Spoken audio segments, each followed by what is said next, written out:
नमस्कार मेरे प्यारे विद्यार्थियों, स्वागत है आपका एक बार फिर से अरावली पाठशाला की इस प्लेटफॉर्म पर। विद्यार्थियों, हमने स्टार्ट की थी कक्षा 9वीं की गणित, जिसमें हमने चैप्टर नंबर 3 स्टार्ट किया था, जिसका नाम है निर्देशांक ज्यामिति। हमने हमारे लास्ट वाले वीडियो में प्रश्नावली 3.1 पढ़ी तथा परिचय के बारे में भी पढ़ा। ठीक है, चलिए आज हम पढ़ेंगे अपनी अगली वाली प्रश्नावली 3.2। इससे पहले कि आप हमारे चैनल पर नए हो तो चैनल को एक बार जाके सब्सक्राइब जरूर कर दीजिएगा, ताकि आपको लेटेस्ट अपडेट मिल सके और हमारे चैनल से जुड़ जाइए, क्योंकि इस चैनल पर संपूर्ण कोर्स बहुत ही जल्द अवेलेबल हो जाएगा। सभी पार्ट एक एक एग्जाम्पल के साथ सभी एक्सरसाइज को आपको हल करवाएंगे, किसी भी प्रकार की कोई त्रुटि नहीं रखेंगे इसमें। चलिए ठीक है, आज हम स्टार्ट करेंगे अपनी प्रश्नावली 3.2। चलिए बने रहिए हमारे चैनल के साथ और वीडियो को लास्ट तक देखिएगा। चलिए देखिए, तीसरी प्रश्नावली है निर्देशांक ज्यामिति की प्रश्नावली 3.2। इस प्रश्नावली में अपन को पहला सवाल दे रखा है। पहला सवाल हमारे पास क्या है? निम्नलिखित प्रश्नों में से प्रत्येक का उत्तर दीजिए। इन कार्तीय तल में किसी बिंदु की स्थिति निर्धारित करने वाले क्षैतिज और ऊर्ध्वाधर रेखाओं के नाम क्या है? ये पूछ रहा है कि कार्तीय निर्देश तंत्र में दो अक्ष होते हैं, एक तो खड़ी रेखा, जिसको मैंने आपको पहले वाले हमारे वीडियो में हमने बता दिया, खड़ी रेखा को ऊर्ध्वाधर रेखा कहते हैं और आड़ी रेखा को क्षैतिज रेखा कहते हैं। ये पूछ रहा है कि खड़ी रेखा और आड़ी रेखा, इन दोनों से मिलकर जो कार्तीय निर्देश तंत्र बनता है, उनको बताना है कि क्षैतिज और ऊर्ध्व रेखाओं को किस नाम से जाना जाता है, वो नाम बताना है। तो पहले का आंसर यहाँ पर अपन लिखेंगे।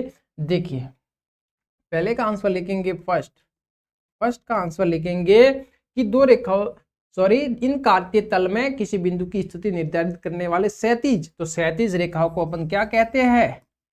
देखिए, क्षैतिज का मतलब होता है आड़ी रेखा। क्षैतिज से मिलकर क्या बनता था? इस प्रकार से था।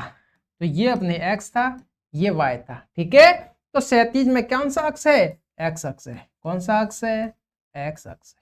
ठीक है, ये पहले का। फिर ऊर्ध्वाधर रेखा थी, तो ऊर्ध्वाधर रेखा से कौन सा बन रहा था?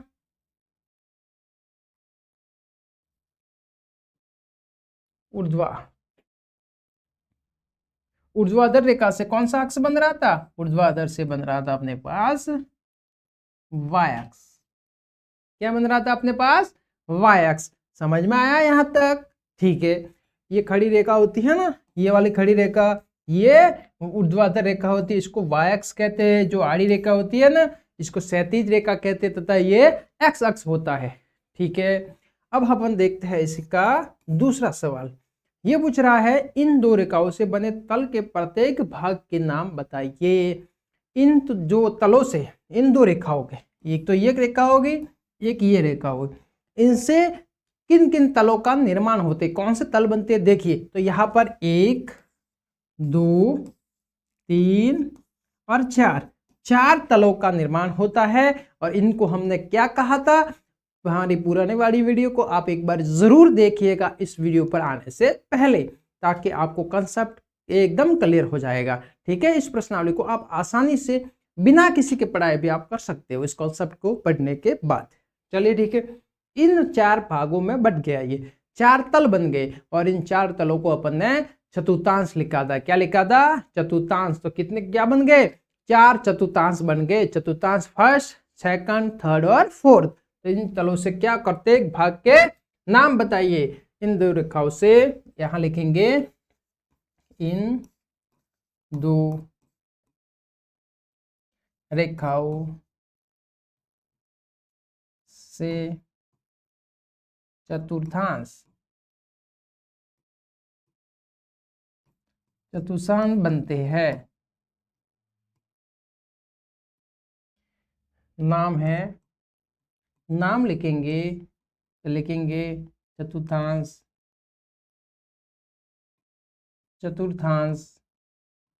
फर्स्ट, चतुर्थांश सेकंड, चतुर्थांश थर्ड, एक आएगा चतुर्थांश फोर्थ। है समझ में यहां तक क्लियर? देखिए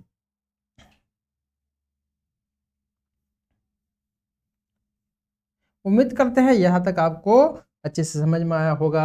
इससे क्या बनता है, इन दो रेखाओं से चतुर्थांश बनते हैं। कितने चतुर्थांश? 4 चतुर्थांश बनते हैं। चतुर्थांश फर्स्ट, चतुर्थांश सेकंड, चतुर्थांश थर्ड और चतुर्थांश फोर्थ। ये 4 तल बनते हैं जिनका नाम है 4 चतुर्थांश। आया समझ में? चलिए तीसरा सवाल है इसमें, उस बिंदु का नाम बताइए जहां ये दो रेखा है एक दूसरे को प्रतिच्छेद। यह एक शब्द है प्रतिच्छेद।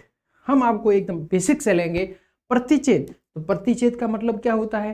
प्रति मतलब एक दूसरे को क्रॉस करना, तो क्रॉस वाले पॉइंट को बोलते हैं प्रतिच्छेद बिंदु, ठीक है ना।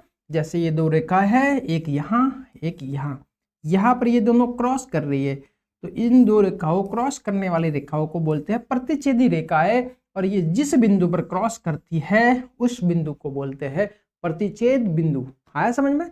चलिए आगे देखते हैं इस सवाल का थर्ड वाला क्वेश्चन। ये थर्ड क्वेश्चन मैं यहां लिख रहा हूं, देखिए थर्ड क्वेश्चन, ठीक है। तो यहाँ हमारे पास एक्स और वाई एक्स और एक्स अक्ष था। ये वाई अक्ष था, ये एक्स अक्ष था, यही था। चलिए यहाँ पर आपको नहीं दिखे तो पेन चेंज कर रहा हूं। चलिए ये देखिए, यहाँ पर ये वाली रेखा थी, ये वाई अक्ष था, और ये वाले आड़ी रेखा इसको बोलते हैं अपन एक्स अक्ष बोलते थे, ठीक है। समझ में आया? तो ये वाई अक्ष और एक्स अक्ष ये दोनों यहाँ पर प्रतिच्छेद कर रहे हैं, यहाँ पर प्रतिच्छेद कर रहे हैं, तो इस प्रतिच्छेद बिंदु को अपन ने नाम दिया था मूल बिंदु। क्या नाम दिया था?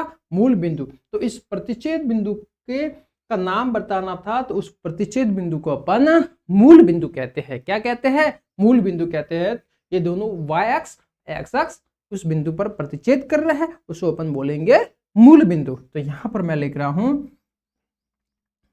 नाम है मूल बिंदु। क्या नाम है? मूल बिंदु। दिख रहा है? चलिए एक बार, चलिए इसको क्या बोलते हैं अपन? मूल बिंदु।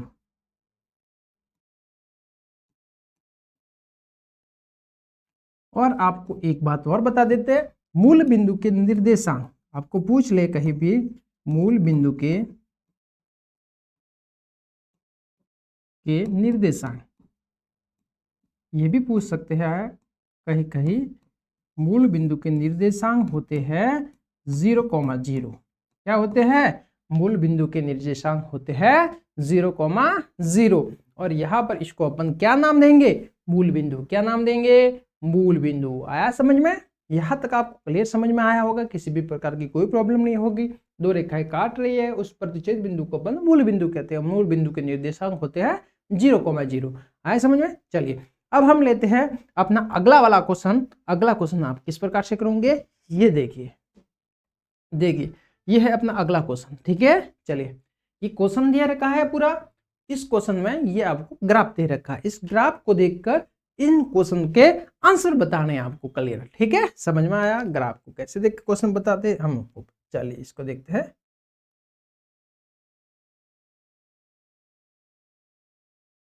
चलिए ये यहाँ बढ़िया 8 सवाल है। कितने क्वेश्चन हैं? 8 क्वेश्चन है। इन क्वेश्चन के आंसर देने इस ग्राफ को देखकर। चलिए बढ़िया, ठीक है। चलिए अब यहाँ देखते हैं अपन। देखिए आकृति देखकर निम्नलिखित को के उत्तर बताने हैं। आकृति को देखिए, फिर इनके आंसर देने हैं। ये पूरा y अक्ष है, ये पूरा x अक्ष है। इस पे अपन को कुछ पॉइंट बिंदु दे रखे हैं। अब यहाँ देखिए, ठीक है। चलिए यहाँ देखिए अपन किस प्रकार से करेंगे। देखिए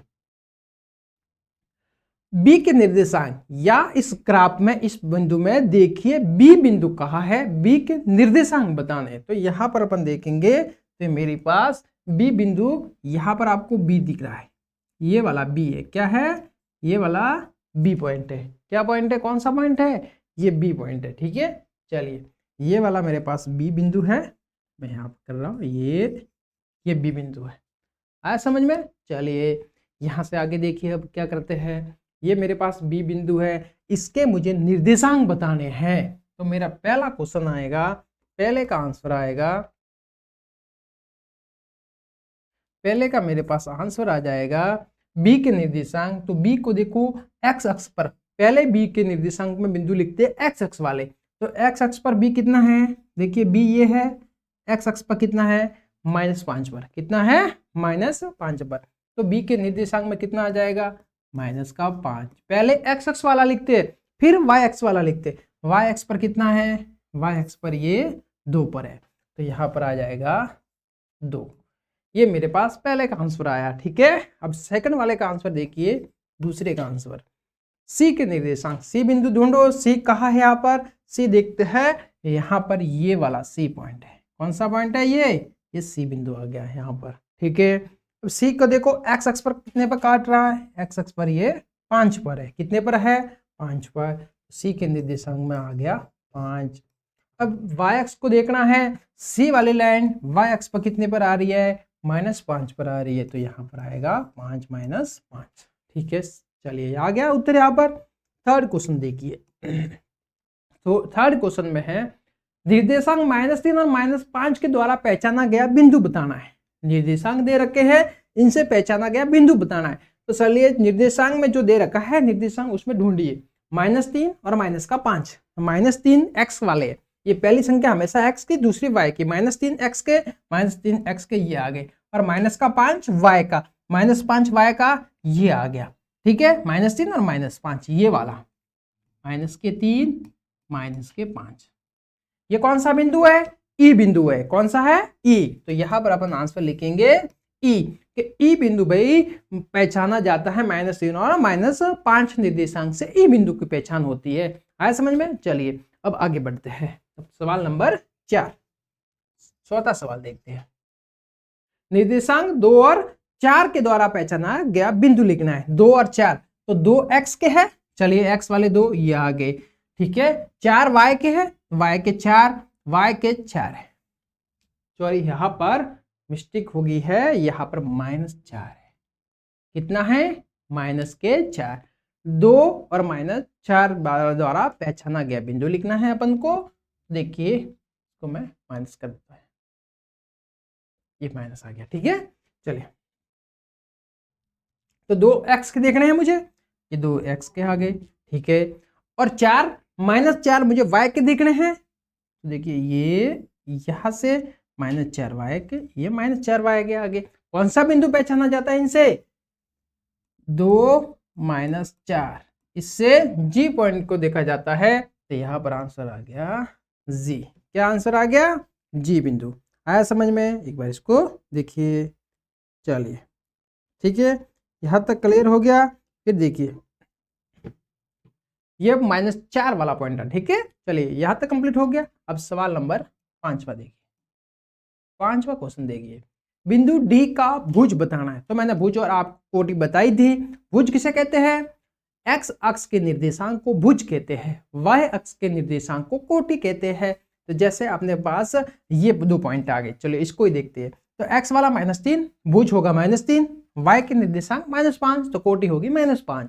इसमें देखिए आप x का 2 है तो भुज क्या होगा 2, y का कितना -4, तो कोटि क्या होगी -4। आया समझ में, इसी प्रकार से करते हैं। चलिए 5वां है डी बिंदु का भुज, तो डी का है, डी देखते हैं यहाँ पर, ये आ गया डी, तो डी का भुज बताना है। भुज क्या होता है, एक्स अक्ष का निर्देशांक, तो एक्स अक्ष पर देखिए डी कितना पर आया है 6, तो डी का भुज को कितना हो जाएगा 6, कितना हो जाएगा 6 हो गया, ठीक है।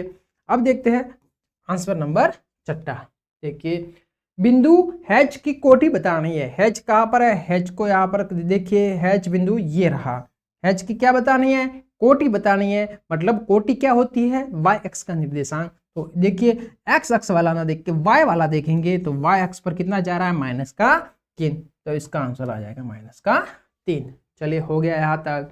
अब देखिए बिंदु एल के निर्देशांक बताना है, क्या बताना है, 7वें में आएगा एल के निर्देशांक। एल कहाँ है, एल देखिए इस चित्र में एल पॉइंट देखिए, एल वाला पॉइंट कहाँ पर है, ये एल, ये वाला यहाँ पर एल, यहाँ पर क्या है एल बिंदु है, क्या है एल। अब इसके निर्देशांक बताने हैं मुझे। देखिए अब इसके निर्देशांक में मुझे देखना है एक्स पर ये कितना है, एक्स पर ये है ही नहीं निर्देशांक में, मतलब एक्स कितना है 0 है। जो चीज अगर y पर स्थित होती है, अगर कोई भी बिंदु y अक्ष पर स्थित होता है तो उसका x 0 होता है। ठीक है, अगर कोई भी बिंदु x अक्ष पर स्थित होता है, पूरे x अक्ष पर कहीं पर स्थित होता है तो उसका y 0 होता है।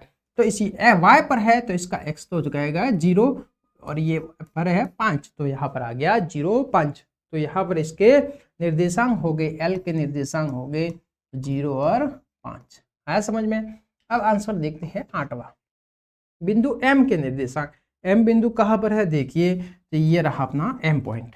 ठीक है, चलिए अब इसमें देखिए मैंने क्या बताया था आपको, y अक्ष पर है तो x 0 हो जाएगा, x अक्ष पर कहीं पर स्थित है तो y 0 हो जाएगा। तो ये बिंदु x अक्ष पर स्थित है, x अक्ष पर है तो इसका y 0 हो जाएगा। तो x अक्ष पर कितना है, -3 है, तो यहाँ पर पहले x लिखेंगे तो -3, y कितना है 0, तो इसके पास यहाँ से निर्देशांक आ गए -3, 0।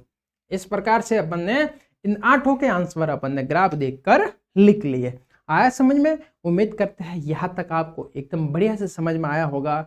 चलिए बने रहिए हमारे चैनल के साथ, ज़्यादा से ज़्यादा चैनल को शेयर कीजिए, वीडियो को लाइक कीजिए, अपने मित्र गणों तक भी इस वीडियो को ज़्यादा से ज़्यादा पहुँचाइए क्योंकि उनका भी फायदा हो सके। ठीक है, अब यहाँ पर अपनी प्रश्नावली पूरी समाप्त होती है। ये तीसरा पार्ट, 2 ही प्रश्नावली का पार्ट था, तो यहाँ पर ये समाप्त होता है। अब हम अपनी अगली वाली वीडियो में लेके आएंगे आपके लिए चैप्टर नंबर 4।